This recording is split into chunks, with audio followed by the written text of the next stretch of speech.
Hello guys, जय माँ माणिकेश्वरी। आज मैं कहीं जाऊे बोली भावुछ तो नहीं भावन हो मुई कही दउछे। आज आमे पारायण देखी जाऊँ। फाइनाली आमे आसिक पहुंची गले न हो।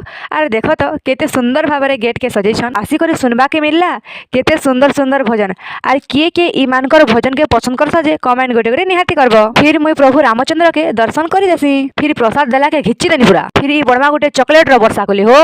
ई बाछा पार्टी मन के देखो हो चॉकलेट बेटवा लई केनता तोरा तोरा ही जाउछन। फिर मोर पेटे मूसा दौड़ी जैसे थी लगी भुजा उठे आनी खिची देसी पूरा। फिर सभी निज निज नृत्य कला देखाबार लगी गली।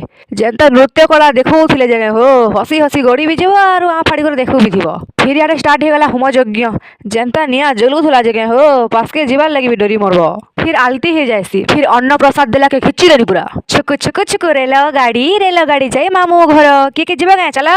फिर ई टेड़ी मने देखो हो ई टेड़ी मन करने का मोर जीवन अटकी जाइथिला न। फिर गुपचुप पापड़ पुचके पुचके धरी कर घर के पले